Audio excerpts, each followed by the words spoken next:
네, 6월 23일 화요일 여의도 인사이트 이어가겠습니다. 오늘은요, 대신증권 FICC 리서치 부장이신 이경민 부장님의 인사이트와 함께 할게요. 부장님, 예, 안녕하세요. 안녕하십니까. 네. 네.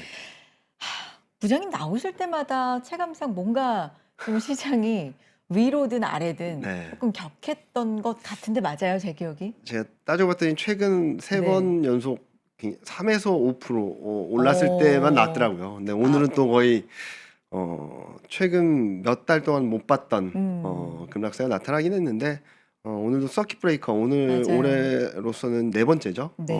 네 번째인데 제가 파악하기로는 3월 초에 두 번 있었어요. 3월 네. 4일 날 12.6% 12.06% 빠졌고요. 3월 9일 날 5.96% 빠졌고 얼마 전에도 있었습니다. 6월 8일 날 마이너스 8.37% 장중에 이렇게 빠졌었는데 뭐 저는 그때마다 말씀드렸던 거는 조정은 비중 확대 기회다라는 말씀을 드리고 있어요. 서킷 브레이커가 걸렸는데 지금 시장 변동성이 저는 고변동성 상승 추세라고 말씀드리거든요. 네. 위로도 아래로도 변동성이 굉장히 큽니다. 네. 올해 사이드카가 27번, 오늘까지 합치면 뭐 27번일 텐데 상승 사이드카가 더 많았어요. 네, 27번 중에 14번이 상승, 13번이 하락이었는데 그만큼 상승 변동성도 굉장히 세다라는 거거든요. 그래서 변동성은 굉장히 큰 상황에서 시장이 어찌됐든 간에 우상향을 하고 있다라고 생각을 하고 있습니다. 특히 오늘 조정의 빌미가 됐던 것들을 보면은 뭐 금리 인상 3번 할 수 있다라는 것들도 있었을 거고요. 그리고 또 하나는 MSCI 선진국 지수 와치리스트에 못 들어갔다라는 것도 있었을 테고, 또 장중에 들려온 소식들은 글로벌 연기금들이 조달 몇백조, 253조인가를 6월 말까지 팔아야 된다 이런 뉴스도 있었고, 리밸런싱? 네, 리밸런싱 네. 때문에 뭐 이런 여러 가지 뉴스들이 중첩적으로, 그러니까 시장이 안 좋아지니까 뭐 악재란 악재는 다 쏟아지는 듯한 모습들을 보여주고 있는데 네. 하나만 따져본다면은 지금 시장이 여태까지 올라왔던 경기가 좋다, 실적이 좋다를 깨뜨린 건 있을까? 는 없거든요. 예, 그렇게 본다면은 저는 단기 조정이다라고 생각을 하고 있고, 뭐 제가 이번 주 월요일 날 썼던 자료에서도 지금은 여기 그림을 한번 보여주시면 네. 9,100, 9,200이 조금 단기 변곡점이었어요. 밸류에이션 측면에서도 단기 변곡점이었어서 9,100, 9,200 돌파인가 아니면은 40선, 50선 지지력 테스트인가라고 말씀드렸는데 저는 좀 단기 조정 가능성을 열어놓고 있었거든요. 네. 보시면은 9,200선에 밸류에이션적인 측면에서 올해 PER 기준으로는 올해 평균이었고요. 그리고 PBR, 선행 PBR은 올해 평균이 3표준 편차 굉장히 좀 높은 수준이었고, 여기 테크니컬리 본다 하더라도 여기 상승폭의 딱 한 배 정도 되돌리는 수준, 올라온 수준이 9,100선 정도였거든요. 여기가 단기 변곡점이고 좀 쉬어갈 수는 있다라고 말씀드렸고요. 그래서 저희가 보기에는 지금 8,000에서 7,700선이 저희는 좀 락바텀이라고 생각하고 있습니다. 그래서 오늘 8,100선까지 내려오긴 했는데 뭐 시장 흐름들이 등락이 있다 하더라도 저점권에 근접했지 여기서 더 추세적인 하락은 나오지 않을 거라고 생각하고 있고, 또 하나 눈여겨보실 부분은 오늘 외국인이 선물을 매수했게요, 매도했게요? 매수라고 네. 막판에 네. 저희 확인을 했어요. 장막판에 네. 3조 3천억 들어왔습니다. 그러게요. 네, 이게 최근 급락하는 과정에서 반복됐던 패턴이거든요. 네. 그래서 외국인 선물, 지금은 외국인 현물은 좀 매도 우위일 수밖에 없어요. 그래서 선물 시장을 가지고 외국인 매 패턴을 좀 확인하는데 오늘은 장막판에 3조 3천억이 들어오면서 매수 전환을 했기 때문에 저는 뭐 단기 충격은 좀 컸지만 여기서 추세적인 하락을 하는 건 아니다. 특히 전형적인 실적 장세, 매크로 장세라고 본다면 실적이 꺾이거나 경기가 꺾인 그림이 아니기 때문에 수급 변수로 인한 변동성은 비중 확대 기회다라는 말씀 많이 드리고 있습니다. 결론은 네. 조정은 여전히 비중 네. 확대 기회라고 부장님 네. 보고 계시고, 요즘을 한마디로 정의하면 고변동성의 상승 상승장이다, 추세다. 네, 상승 맞습니다. 추세다 이렇게 네. 말씀하시는데, 오늘 코스피가 9.99, 네. 10% 빠졌는데 네. 지수가 10% 빠진다? 장중에 9,170선까지 갔다가 네. 지금 마감이 8,200이니까 네. 거의 1,000포인트가 네. 하루에 움직이는 네. 이 변동성에 개인분들은 부장님과 생각이 일치하셨는지 매수를 네. 10조 이상 네. 하신 거예요. 네. 잘하신 거예요? 이거 잘하신 이 거죠. 변동을 기회로 이용을 네. 해야 된다는 입장이신 거예요? 저희는 계속적으로 그 흐름들을 계속적으로 강조드리고 있고요. 근거는 뭘까요? 실적입니까? 네, 실적이죠. 네. 그리고 지금 뭐 6월 FMC도 극복하고 나왔는데 지금 단기적으로 좀 많이 오르긴 했죠. 코스피가 쉬지 않고 9천을 넘어서는 상황이 나타나면서 좀 많이 오르긴 했기 때문에 변동성이 좀 컸다라고 봐야지. 또 이게 저희는 만약에 실적이 깨져서 아니면은 경기가 꺾여서라고 한다면 저희도 되게 고민이 클 텐데 저희는 그렇게 생각하지 않고 근데 왜 코스피가 왜 이렇게 유독 변동성이 높냐라고 하신다면 요 그림 하나만 보여드릴게요. 네. 여기 보시면은 지난 주말 종가 기준으로 코스피 혼자 114% 올랐습니다. 2등이 대만인데 60%였고요. 3등이 일본인데 41%고 나스닥이 14%고요. S&P 500은 10%도 못 올랐어요. 네. 10배 이상 올랐어요. 네. 그러니까 오른 게 많기 때문에 어쩔 수 없다. 변동성은 어쩔 수 없다. 이거는 감내하고 가자라고 말씀을 드리고 싶고요. 그래서 지금 외국인이 매수하는 것도 매도하는 것도 굉장히 크게 움직이고 있어서 많이 오른 데 따라서 변동성도 격할 수밖에 없다 정도로 평가를 하고 있고 많은 분들이 오늘 외국인이 많이 팔아서라고도 말씀을 하실 텐데 네. 금융투자 매도가 좀 저는 뼈 아팠다라고 생각합니다. 최근 흐름들을 보게 된다면 외국인 매도는 거의 디폴트 값인 것 같아요. 네. 네, 외국인 매도는 디폴트 값이고 매수하면 굉장히 되게 좋은 그림들을 보여주는데 외국 매도가 디폴트 값인 상황에서 금융투자 쪽에서 매도가 오늘 장중 내내 매도했거든요. 이게 보통 금융투자는 ETF 매매가 많기도 하고 또 다른 측면에서는 프로그램 매매가 좀 많거든요. 그렇게 본다면은 시장 방향성이 결정되면 그쪽으로 한쪽으로 밀어내는 그림이 나오기 때문에 좀 금융투자 매도가 좀 압박이 컸지 않았나라는 생각을 하고 있고요. 그렇다고 해서 이제부터 금융투자가 계속 매도할 것인가 그렇진 않다라고 보고 봐야 되겠죠. ETF로 자금이 계속 들어오는 과정에 있고 그런 그림들을 보게 된다면 저는 뭐 이 변동성이 이제 내일 그리고 모레는 또 마이크론 실적 발표되고 네. 그리고 PC 물가 발표되고 하면서 저는 이를 계기로 좀 전환점이 될 수 있다라고 보고 있고요. 7월 초에 이제 삼성전자 실적 가이던스 나오고 7월 중순부터 본격적인 실적 시즌 들어가게 된다면 뭐 실적 전망이 상향 조정되는 데 따른 상승이 계속적으로 이어지지 않을까라는 생각을 하고 있습니다. 저도 올라갔으면 좋겠어요. 네. 표를 치는 질문이 아니라 네네네. 이제 왜냐하면 네. 마이크론 실적 다 잘 나올 거라고 예상을 네. 하잖아요.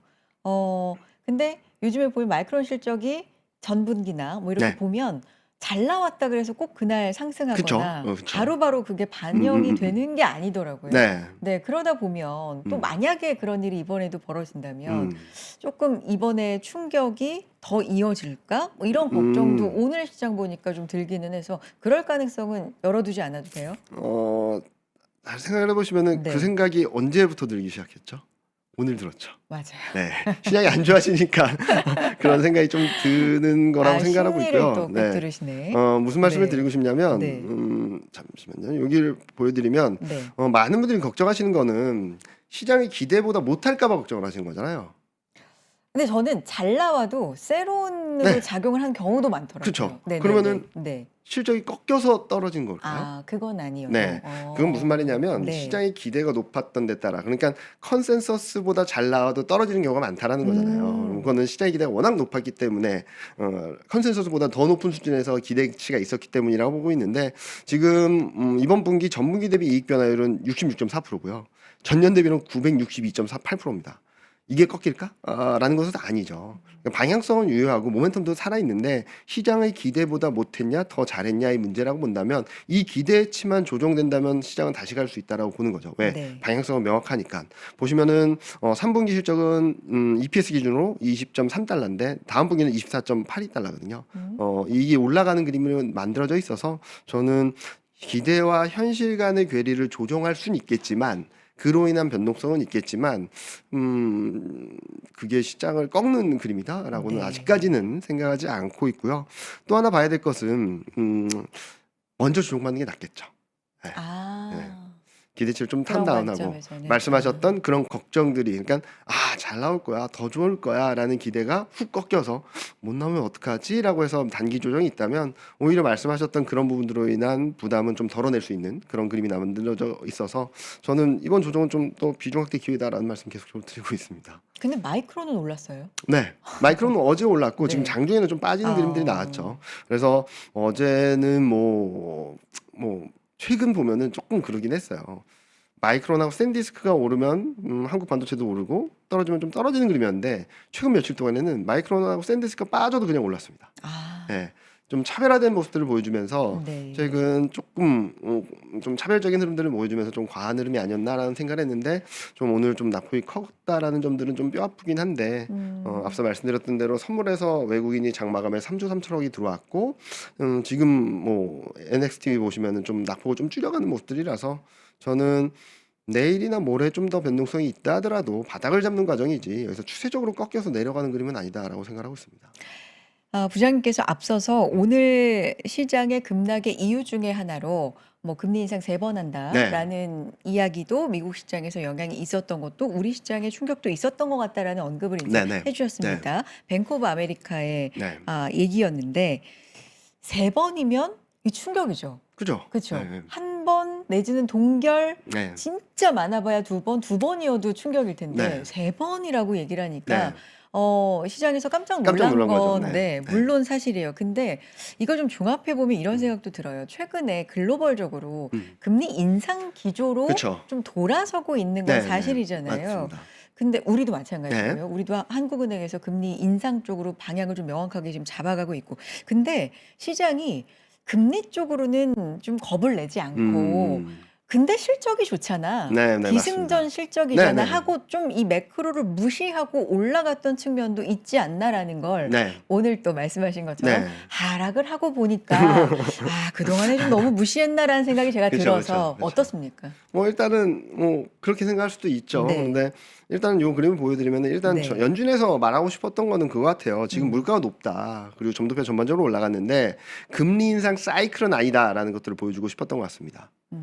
여기 보시면은 26년 점도표는 상향 조정돼서 금리 인상 가능성이 열어줬지만 27년, 28년은 다시금 물가만 안정되면 금리는 더 이상 안 올린다라는 시각을 주긴 했는데 지금 뭐 뱅크 오브 아메리카에서 금리 인상 3번 가능하다라고 하고 있는데 올해만. 올해만 그쵸? 그게 가능할까? 저는 좀 의문점이 들고 있어요. 그게 9월, 10월, 12월 이렇게 네, 얘기했던 네. 것 같아요. 자 와. 그러면은 네. 어떻게 해야지 그렇게 금리 인상을 3번을 해야 네. 될까? 물가 더 튀어야 되겠죠. 네. 인플레이션 파이터로서의 변신을 어느 정도 시사한 부분이라서 금리가 튀어야 되는데 지금 연준이 생각하는 물가 전망을 보면 올해는 튀는 그림이지만 내년에는 2% 초반, 2028년에는 2%로 간다라는 그림을 보여주고 있고 또 하나는 지금 간과해서는 안 될 건데 지금 유가가 떨어졌지 않습니까? $70 초반. 네. 그래서 지금 6월 CPI 전망하고 PCE 전망은 5월 대비 둔화된다는 전망이 들어와 있어요. 그래서 저는 이런 오늘 같은 흐름들은 좀 증시가 좀 많이 올라온 상황에서 시장에 깜짝 놀랄 만한 이벤트 그리고 충격을 줄 만한 이슈는 맞지만 네. 그게 현실화돼서 시장을 꺾어버릴 만한 그림은 아니다 정도로 평가를 하고 있고요. 많은 분들이 걱정을 하시고 있는 건 저도 동의를 하고 저도 그런 부분들을 계속적으로 팔로우하고 있고 체크를 하고 있는데 아직은 경기가 좀 세다라고 생각합니다. 이익도 세고 그러니까 이익 모멘텀이 강해지고 올라오는 과정에 있고 특히 2분기 실적 시즌을 앞두고 있는 상황에서 그런 우려가 있을 수는 있지만 그런 우려로 인해서 실적이 꺾이지만 않는다면 저희는 충분히 업사이드를 높여갈 수 있는 그림이다라고 생각하고 있습니다. 네. 어제 이제 삼성전자와 네. 하이닉스의 뭐 시총이 역전됐다. 역전됐다. 뭐 네. 이런 이슈가 이제 있었습니다. 25년 뭐 7개월 만이다 네. 이런 이슈들. 근데 사실 그게 뭐 일각에서는 어떤 분들은 아유 그런 거 의미 없다. 둘 다. 네. 둘 다 너무나 잘하는 네. 기업이다. 네. 저도 동의하고 네. 동의하고 그런 두 기업을 갖고 있다는 게 사실은 좀 그쵸. 자랑스러운 네. 일이죠. 그런데 좀 우리는 의미 부여를 네, 네. 아무래도 좀 네. 해석을 좋아하다 보니까 제가 이제 몇 주 전부터 말씀을 간간히 드렸던 건데 지난달에 나왔던 하나증권 보고서 아마 아실 네, 네, 거예요. 네. 만약에 삼전과 하이닉스의 시총이 역전되는 순간이 온다면 그게 고점의 신호일 것이다라는 물론 다른 여러 가지 뭐 근거들이 네네. 있습니다만 대략적으로 내용은 그랬어요. 네네. 근데 마침 이게 너무나 우연의 일치처럼 어제 네. 그렇게 역전이 되고 나서 네. 오늘 이런 급락이 나오니까 뭐 우연이겠죠. 네. 우연이겠지만 이게 또 어떻게 이렇게 또 맞지? 이런 생각이 들기도 해서 요 의미는 어떻게 보십니까? 뭐 우연의 일치일 수도 있고 네. 실제로 그럴 수도 있고 네. 뭐 가능성 충분히 열려 있다라고 네. 생각하고 있는데 일단은 제가 만약에 의미 부여를 한다면은 1등이 반도체고 2등이 다른 업종이었으면 저는 의미 부여를 할 수 있었을 것 같아요. 아, 섹터가 아예 네, 아예 달랐으면. 달랐으면. 근데 둘 다 반도체고 둘 다 반도체를 너무 잘하고 이익을 레벨업을 올려가는 상황에서 1등, 2등이 바뀌었다라고 한다면 크게 의미 부여를 해야 되나? 라는 생각을 할 수 있겠죠. 그리고 또 이걸 이렇게는 얘기할 수 있을 것 같아요. 닉스가 좀 과열 양상은 있을 수 있겠다. 좀 단기적으로 급하게 올라와서 역전이 된 영향은 있겠다라고 생각하는데 저희 반도체 애널리스트 말로는 지금 닉스 자체의 호재가 너무 많다라는 거죠. 그렇죠. ADR이 상장되면은 40조가 들어올 것이고 그렇게 되면 인센티브도 충분히 마련할 수 있고 오히려 투자를 더 확대할 수 있는 여러 가지 재원이 마련된 거고 반대로 전자 같은 경우는 비반도체 쪽에는 적자가 나올 수밖에 없는 상여금을 줘야 되니까 이런 구조가 돼버려서 또 다른 변수가 있지 않는 한 닉스가 좋을 수밖에 없는 구도다라고 했는데 오늘 이런 상황이 벌어지긴 했죠. 그래서 단기 과열은 맞다라고 생각하고 있어요. 앞서도 보여드렸듯이 9,100, 9,200이면은 좀 단기 과열권이고 제가 봤던 그림에서도 전자 닉스가 지금 상승 추세대 상단에 있어서 여기서 바로 치고 올라가긴 좀 어렵다라고 하는데 어제는 좀 오버슈팅이 나왔다라고 보고 있어요. 자 그러면은 실적 전망이 꺾였나? 이익 모멘텀이 꺾였나? 라는 건 아니죠. 아니다. 네. 그러니까 다들 지금 어제만 하더라도 너무 좋아 보였던 그림이 갑자기 하루 만에 너무 안 좋게 보이잖아요. 그럴 수밖에 없죠. 지수가 10% 네. 빠졌으니까. 지수가 10% 빠져서 네. 많은 분들의 심리가 와장창 깨져서 그렇죠. 나빠 보이는 거지 실제로 나빠진 건 뭘까요? 심리? 네. 음. 그러면은 공포 심리를 활용해야 되는 구간이 아닐까라는 생각을 하는 거고 앞서 말씀드렸던 서킷 브레이커가 걸렸을 때도 항상 매수기였다. 그때도 똑같이 말씀드렸는데 실적이 꺾인 게 아니다. 심리와 수급 그리고 그 둘 간의 악순환의 고리가 만들어지면서 좀 낙폭이 커졌고 좀 쇼크가 있었고 이 와중에 금융투자의 매도가 가세하면서 무차별적인 하락이 나타나긴 했는데 그 외에 변한 건 뭔가? 이익이 망가졌는가? 경기가 꺾였다는 소식이 들려왔는가? 라는 것들을 본다면 저는 이번에도 또 한 번의 매수 기회가 아닐까라는 생각을 하고 있습니다. 실적 추정치 네. 변화는 네. 없다. 없다. 변한 네. 건 없다. 네. 변한 건 심리적인 네. 측면뿐이다. 네. 공포 심리가 확 들이닥친 하루였다. 그렇기 때문에 기회다라는 네. 말씀을 네. 지금 해주고 계신 거고 부장이 앞서서 이제 보여주신 자료에서 네. 코스피가 진짜 우뚝 솟아 있었어요. 다른 네, 네, 나라들에 네, 네, 네. 비해서. 딴 나라가 안 보이죠. 그러니까 그냥 우뚝이에요. 네. 뭐 그냥 조금 차이도 아니고 네, 네. 114%가 올랐으니까. 네. 근데 이게 좋죠. 네. 좋은데 그 코스피 내에서도 그럼 뭐가 올랐냐? 네, 그렇죠. 전자, 음, 닉스, 음. 뭐 전기 정말 그쵸. 소수의 대형주 음. 몇몇 중심으로 올렸다. 그렇죠. 그러다 보니까 쏠림이란 얘기는 뭐 계속 상당히 나왔죠. 그쵸 네. 많이 나오잖아요. 음. 앞서서 이런 얘기거든요. 이런 급락 후에 다시 반등이 나올 때 네. 그럼 그 쏠림으로 다시 가는 건가? 아. 뭐 이런 부분들도 그렇고 네. 아무튼 전반적인 최근의 쏠림에 대한 키워드 이 부분에 대한 부장님의 생각도 듣고 싶어서요. 솔직히 말씀드리면 상승 추세에서 강력한 상승 추세에서 주도주가 있을 수밖에 없고 주도주가 시장을 압도적으로 끌어갈 수밖에 없는 상황이다라고는 생각을 하는데 다만 최근의 쏠림 현상 시장은 급등을 하는데 ADR은 50%를 깨는 거는 좀 과했다라고 생각을 하는 거죠. ADR이 50%를 깬다는 의미는 뭐죠? 과거에는 상승 종목 수가 상승할 때 많아요. 근데 이게 굉장히 이례적이거든요. 보통은 상승 추세 과정에서 이런 경우가 가끔 발생하는데 이게 코로나 때 저점만큼 이렇게 낮아지는 경우는 거의 극단적이라고 상황을 봐야 되는 거죠. 그 지수가 매일 올라가고 막 올라가고 있음에도 불구하고 상승 종목 수가 거의 없. 극단적으로 줄어들었다. 네. 그게 좀 부담스럽다라고 생각을 했고 그 중심에 서 있는 반도체하고 IT 하드웨어. 여기 보시면은 12월 16일이 단기 저점이었다라고 봤을 때 반도체하고 IT 하드웨어만 우뚝 쏟아 있어요. 얘네 둘만. 네. 나머지는 그러니까 코스피 상승률을 아웃퍼폼하는 게 얘 둘밖에 없어요. 그 정도로 아주 쏠렸다라는 그림이 나오겠죠. 그래서 뭐 극단적인 쏠림 현상이 나온 데 따른 저는 반작용이라고 생각합니다. 네, 무슨 말씀을 드리냐면 쏠림 현상은 있을 수밖에 없다라고 네. 생각을 하는데 코로나 저점 수준까지 상승 종목 비율이 떨어졌다라는 건 좀 과했다라는 거고 거기에 따른 되돌림 과정이 나타나는 과정에서 어쩔 수 없이 왜냐면 반도체 시가총액 비중이 50%를 넘어섰고 얘네들이 과열 해소하는 과정에서 지수가 빠질 수밖에 없는 상황이고 요런 그림들이 좀 어쩔 수 없는 상황으로 처한 것이 아닌가라는 생각을 하고 있는데 저는 충분히 조정을 받게 된다면 또 얘네들이 갈 수밖에 없다라고 생각을 하고는 있어요. 네. 그러니까 반등이 나올 때도 네. 다시 여기 중심으로 네. 나올 네. 것이다. 왜냐면은 어. 거꾸로 말씀드리면 얘네들이 극단적으로 쏠렸다는 얘기는 좀 단기적으로 과하다라는 얘기도 될 수 있겠지만 그만큼 상승 추세가 강력하다라고도 볼 수 있겠죠. 네. 예. 그래서 조정이 있다라고 한다면 뭐 조정이 이렇게 크게 나온다고 한다면 빠르게 바닥을 잡고 또 올라갈 수 있는 그림을 만들어줄 수 있어서 저는 일단은 반도체 비중이 많으신 분들은 그냥 들고 가고 버티는 게 맞고 만약에 비중이 좀 적으신 분들은 뭐 사야 되는 게 맞다라고 생각을 하고 있습니다. 네. 제가 부장님 이제 방송 중이지만 네. 앵커로서 이제 약간 고백을 드리면 네.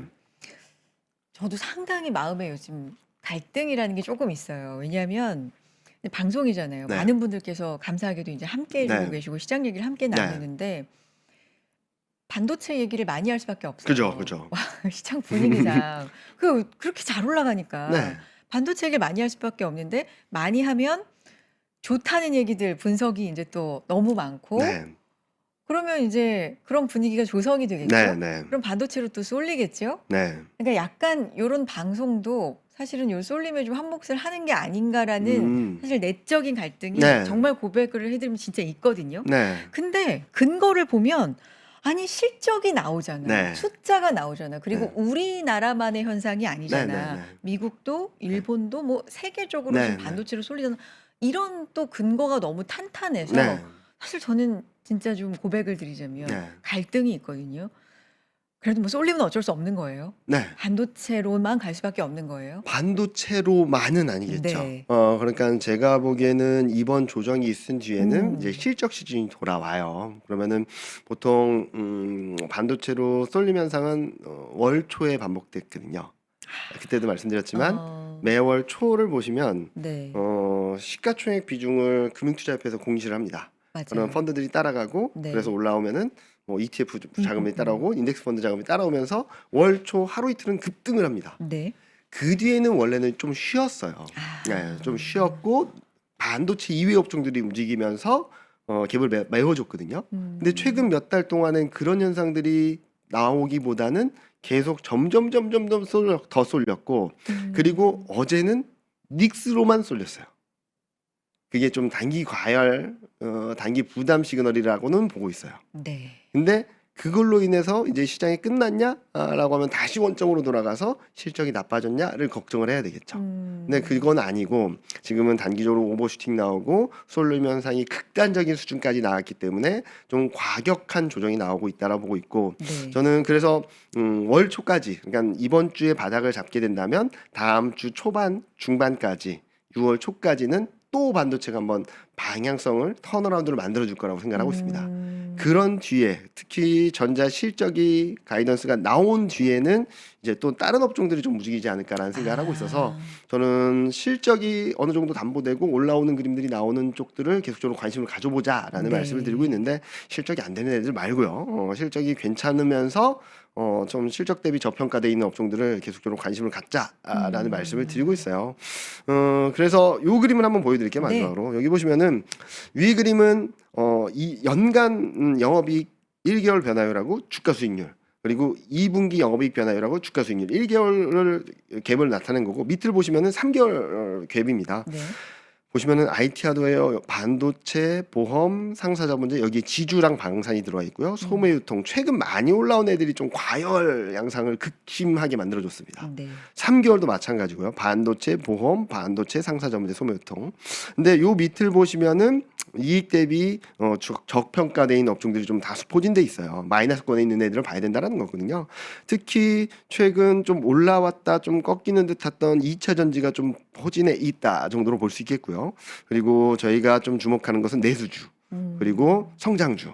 저희는 채권금리가 조금 안정될 거라고 보고 있거든요. 오늘 뭐 채권금리도 튀면서 좀 움직임이 많이 나타나긴 했는데 그래서 저는 이제 2분기 실적 시즌으로 들어가게 된다면 AI 밸류 체인에 연관돼 있는 애들, 그런 거 예를 들면 2차 전지, 그리고 전력기기 이런 쪽들이 한 축을 담당하고 플러스 알파로 내수주라든지 이런 쪽들이 좀 움직이면서 반도체가 뭐 꺾여서 내려간다라기보다는 급락 이후 바닥을 다잡아가고 매물을 소화하는 과정에서 다른 업종들이 좀 움직여주면서 좀 시장은 그래도 안정적인 흐름을 가지 않을까라는 생각을 조심스럽게 하고 있습니다. 정리하면 이거예요. 급락 후에 네. 반등이 나올 때는 반도체 위주로 먼저 튀고, 먼저 움직이고. 일단 튀고 반도체가 그 이후에 안정세라고 네. 하나요? 이제 급등 급락도 아니고 약간 쉬어주는 쉬거나 국면에서는 좀 완만하게 오를 때 다른 다른 업종들이 쪽으로. 붙어주면서 왜? 네. 2분기 실적 시즌이니까. 아. 2분기 실적 시즌을 보면은 지금 실적 전망이 상향 조정되는 업종이 훨씬 더 많고요. 네. 2분기 실적 전망이 상향 조정되는 업종은 19개입니다. 네. 네, 대부분이고요.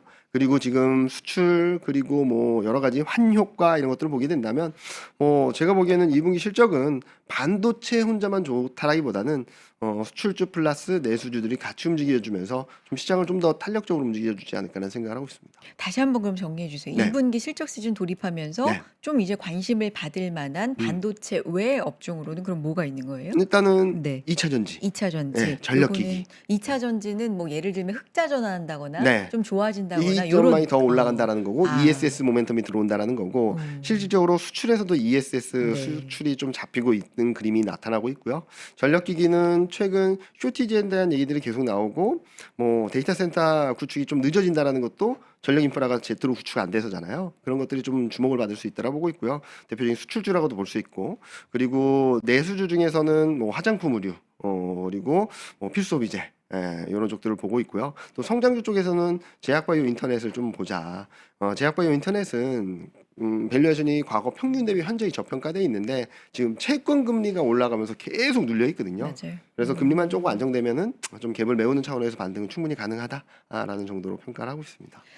2차 전지, 전력기기, 내수주, 뭐 화장품, 의류, 네. 뭐 제약바이오, 인터넷 이런 순으로 네. 좀 보고 계시는데 사실 요 중에서 좋은 뉴스가 없지 않아요. 최근에도. 맞습니다. 근데 반영을 못 시키는. 네. 그쪽으로 전형적인. 쏠리니까, 그러니까 그러니까요. 관심이 없으니까 잘 생각을 해보시면은 네. 호재와 악재의 무게감에 따라서 좀 반전이 나오긴 하는데 지금은 호재가 하나 둘씩 누적되고 있는데 여전히 주목받지 못하고 그 무게감이 반도체를 쏠림 현상보다 더 크지 않다라는 거죠. 근데 거꾸로 말씀드리면 반도체 쏠림 현상이 조금만 진정되면 이 무게감이 확 튀어버릴 수도 있거든요. 그래서 저희는 이 누적돼 있는 호재들을 반영하고 있는 아직까지 미반영한 그런 업종들을 더 주목해야 된다라고 생각을 하고 있습니다.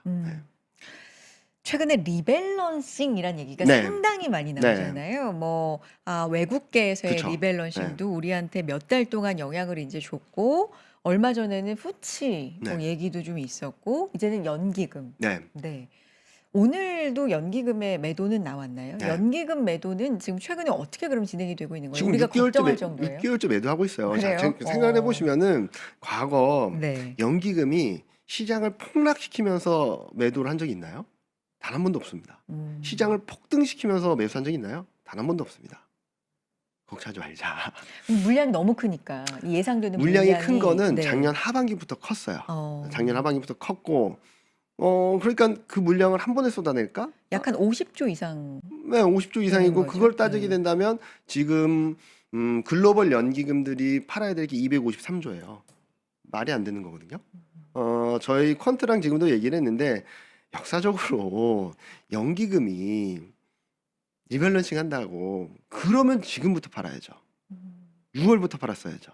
근데 왜 가만히 있다가 50조를 한꺼번에 던진다? 그건 말이 안 되는 얘기죠. 그게 그럼- 약간 이제 법적으로 유예 뭐 이런 게 있었잖아요. 규칙 그거- 다시 정하고 개정하고 뭐 이런 거. 그러면은 네. 예전부터 했어야죠. 음. 그리고 그게 시한이 있다라고 한다면 몇 달 전부터 했겠죠.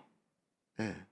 음. 이게 저는 좀 이해가 안 되는 부분이긴 해요. 그래서- 만약에 50조를 하루 아침에 던져야 된다? 그러면은 몇 달 전부터 5조씩 던졌겠죠. 예. 왜냐면은 연기금이나 글로벌 연기금이나 한국 연기금이나 한국 시장에 그만큼의 충격을 주면서 팔아버린다? 그러면 어떻게 될까요? 사람들이 좋아할까요? 투자자들이 좋아할까요? 정부가 좋아할까? 그런 선택은 하지 않을 거다. 아니면은 법적인 규정이나 뭐 표비중을 뭐 14.9%에서 20.8%로 하루아침에 올리기도 했잖아요. 그냥 너무 걱정하지 말자. 너무 그러니까 시장이 안 좋아 보이니까 다 나쁘게 해석하는 거죠. 네, 아. 그런 거라서 지금 이런 공포감이 팽배할 때 저는 변동성이 있다면 사는 기회다라고 말씀드리고 싶어요. 그러니까 팔긴 이런 팔 건데 뭐 예를 들면 시장에 충격을 안 주는 네, 만큼씩 이런데 네. 꾸준히 팔 거다. 지금 뭐 작년 6월부터 예. 지금까지 10조 정도 팔았거든요. 아. 예. 근데 만약에 이 과정에서 50 몇 조가 매도가 되는 예정이 되었다면 아마 네. 올해는 뭐 이번 달은 매달 매일 1억 1조씩 팔았겠죠. 그렇지 않고 가만히 있다가 갑자기 50조를 던져 버린다? 그거는 선택적으로 쉽지 않다라고 생각하는 그림입니다. 네. 음. 지금 뭐 제가 이렇게 말씀드려도 다들 불안해하실 텐데 네, 며칠 뒤면은 다들 행복해하실 거라고 생각하고 있습니다. 아, 또 고비를 넘겨야 네, 된다. 네. 네, 이 마음의 고비를. 맞아요. 오늘 장 보면 불안하지 않으면 네. 진짜 강심장이신 네, 거고 그쵸. 담담하신 성격의 네. 네, 투자자이실 텐데 음. 대신증권에서 오히려 올해 코스피 연간 목표치를 올리셨더라고요. 네, 네. 네, 어떻게 되는 거예요? 이제 목표치가? 목표치는 11,500으로 올렸는데요. 네. 일단은 시적 전망이 계속적으로 상향 조정되고 있고 네. 지금 디램이나 낸드 쪽에서 그냥 AI 반도체 쪽에서 장기 계약이 많아지고 있다라고 하더라고요. 그래서 저희가 반도체 밸류에이션을 요 표를 보시면 좀 설명이 쉬울 텐데요. 저희가 여기 보시면은 반도체 순이익이 5월 초 대비 매주 업데이트 될 때마다 올라갔어요. 음. 534조였더니 605조까지 올랐고 더 올랐겠죠. 그리고 비반도체도 계속 올라왔고 그리고 PER 밴드 목표치를 저희는 원래는 7배를 줬었던 상황에서 8.8배로 상향 조정했거든요. 최근 금리가 좀 여전히 업사이드를 주려고 하고 있는데 뭐 최근 금리 인상에 대한 우려가 있음에도 불구하고 급등을 하지 않은 모습이고 오히려 AI 반도체 관련된 장기 계약이 70%를 넘어갔다는 소식들이 전해지고 있어서 저희는 뭐 8.8배까지는 그러니까 과거 반도체 업사이클에서 중간값인 8.8배까지는 충분히 갈 수 있는 그림이고 아, 그러면서 저도 그때도 말씀드렸잖아요. 제가 상단을 열어놓자라는 말씀 계속 맞아요. 드렸잖아요. 네. 만약에 이게 밸류에이션이 9배, 10배까지 가게 된다면 상단에서 열릴 수 있고 이익 전망이 더 올라간다면 상단은 열릴 수 있어서 저희는 뭐 8월 달까지는 너무 걱정하지 말고 좀 충분히 즐기자. 오늘 같은 변동성이 있을 때 산다. 아니면은 좀 잠시 MTS나 HTS를 닫아놓고 좀 산책을 하시는 게 도움이 되시지 않을까라는 생각을 하고 있습니다. 그래서 이번 주 주간 전망 월요일자에 자료 썼을 때도 저희는 조정 가능성 열어놓고 있다. 1차 지지선은 8,000, 뭐 언더슈팅이 나와도 7,700이다. 그렇게 본다면은 만약에 급락이 나왔다면 매도실은 없는 구간이니까 뭐 현금이 있으신 분들은 비중을 더 늘리거나 아니면 현금이 없으시고 비중이 충분히 많으면은 일단 버티자. 그때도 말씀드렸던 아니 딴 데서 말씀드렸던 거긴 한데 지금 상황에서 가장 투자자분들이 조심해야 될 건 매도다. 잘못 팔면 못 산다. 몇 달 동안의 흐름을 잘 생각을 해보시면 그리고 서킷 브레이커가 발동됐던 3월 초, 6월 초를 보시면 제가 어떤 말씀을 드리는지 좀 이해가 좀 더 쉬우시지 않을까라는 생각을 하고 있습니다. 반도체 한정 아니에요? 왜냐하면 쉽게 팔면 못 산다. 근데 지금 너무 떨어져 있는 맞습니다. 것들도 많으니까. 네. 그러니까 지금 말씀은 반도체 한정이고요. 반도체는 지금 팔면 못 산다. 이 가격에 내가 네. 다시 살 수 있을까라는 마음이 들 거는 같은데 진짜 많이 빠져 있는 종목들도 진짜 수두룩하잖아요.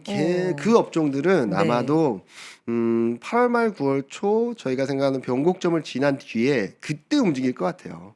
그때 움직인다는 의미는 뭐냐면 2021년에 그랬거든요. 2021년에 흐름들을 보면은 잘 생각해 보면은 지금이 저는 2021년 확장판 같아요. 2020년 3월 저점에서 21년 1월 고점 이때 1,400에서 3,150까지 갔거든요. 그때 팬데믹으로 네, 확 빠졌을 때 그리고 1,400대에서 올라갈 때. 3,150까지 갔고 이게 1월 고점이었어요. 그리고 3월까지 조정 한 2달 조정받다가 여기서부터 움직해서 6월 달에 3,300을 찍었거든요. 어떻게 보면 여기는 박스권이죠.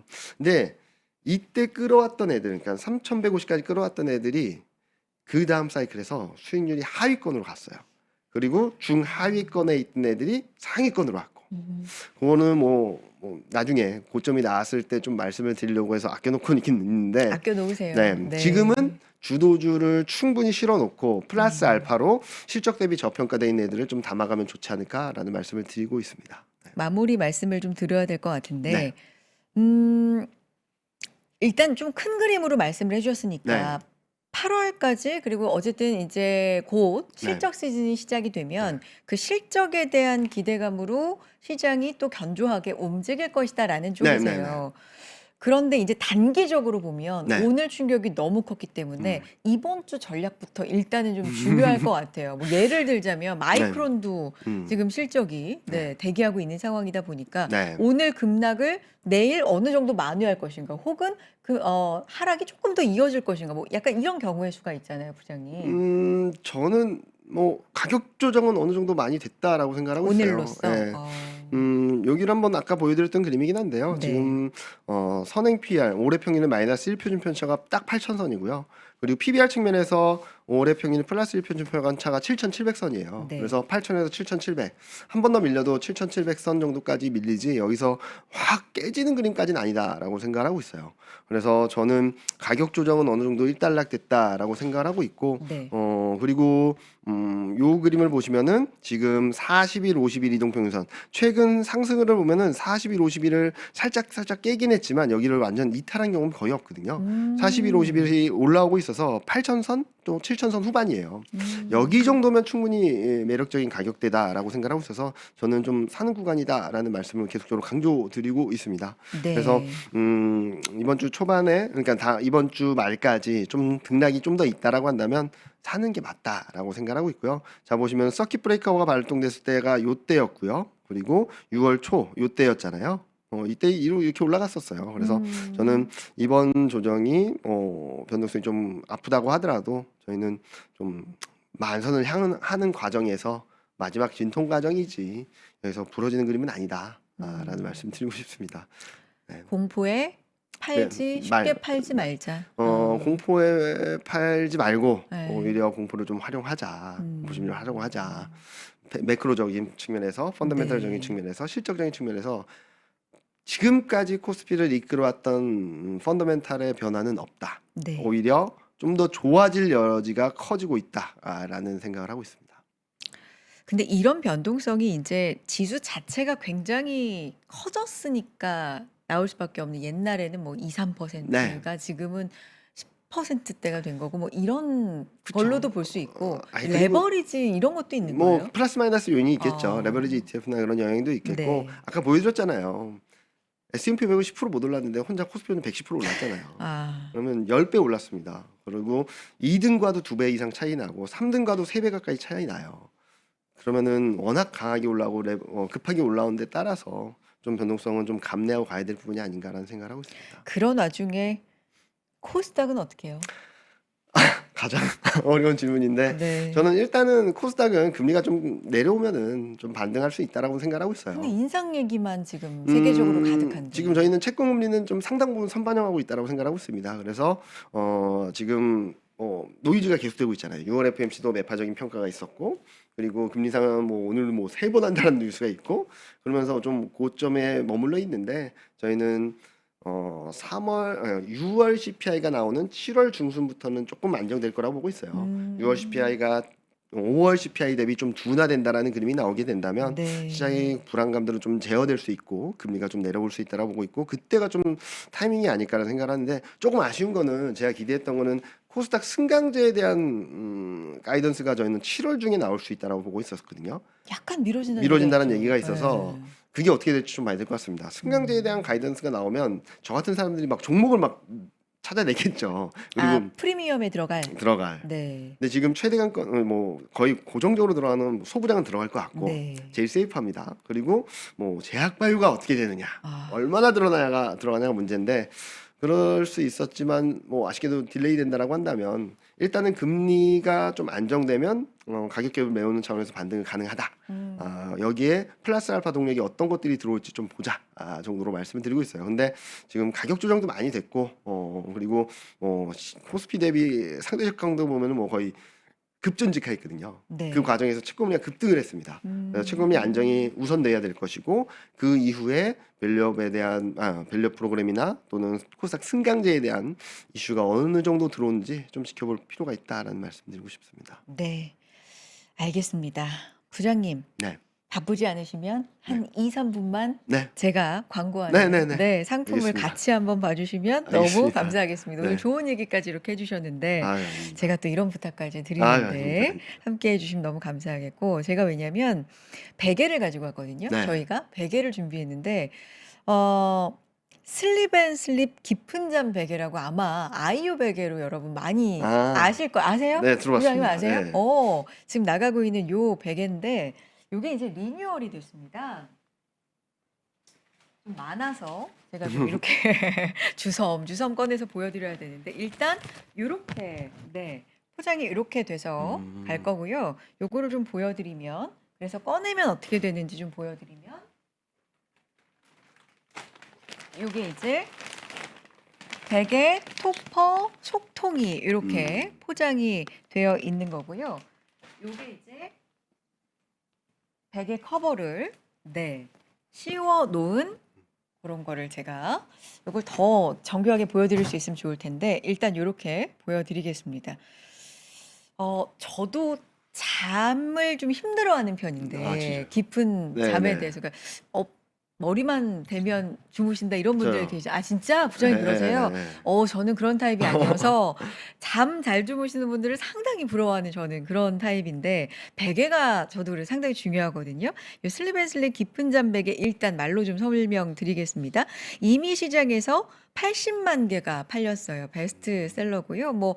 홈쇼핑 채널 좀 유명한 그런 쇼에서도 좀 보신 적이 있으실 겁니다. 아이유 베개로 유명하고요. 기존의 깊은 잠 베개에서 고객들이 아쉬워하셨던 분들이 있어서 이 부분이 리뉴얼 됐다고 합니다. 예를 들어서 조금 딱딱하다 이렇게 느끼셨던 분들 다소 있으셨다.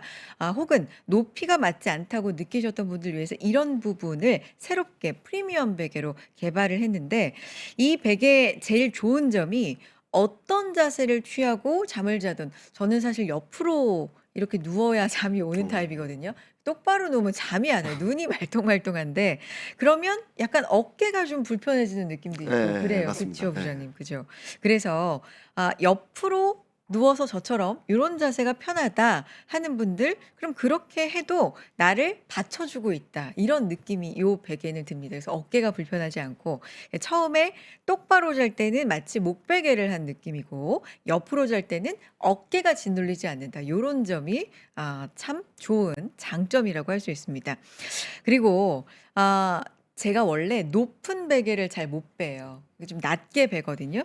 그래서 요게 만약에 뱄을 때 좀 높잖아요. 네. 그러면은 '와 이거는 원래 이 높이로 만들어져 있으니까 내가 어쩔 수 없네. 내 머리가 좀 적응을 해야 되네.'라고 할 수 있는데 요거는 높이를 조절할 수 있습니다. 어떻게 하면 되냐면 여기 지금 시간 관계상 보여드리기가 좀 그런데 자크를 여시면 그 부분에 넣을 수 있는 부분이 있어요. 지퍼가 요 안쪽에 2개가 뒤쪽에 2개가 있거든요.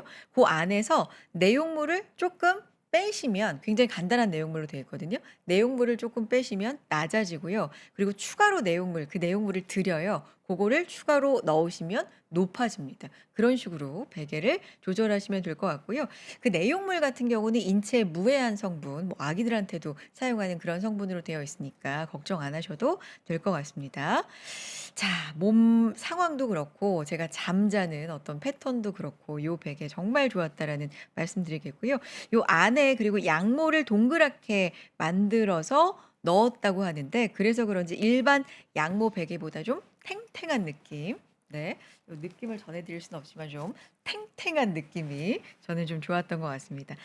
자, 그래서 자다가 자세를 바꾸고 이래도 좀 자연스럽게 편안하게 움직일 수 있다. 이런 부분 안내해 드리겠습니다.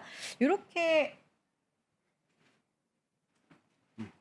포장이 돼서 가니까 여러분도 한번 사용해 보시고 부모님한테도 선물 드려 보셔도 좋을 것 같습니다. 부장님은 잠 괜찮으시다고 하니까 필요는 없으시겠지만 요즘에 잠으로 고생하시는 분들이 상당히 많아요, 부장님. 그래서 그런 고충 있으신 분들한테도 정말 좋을 것 같습니다. 관심 가져주시고요.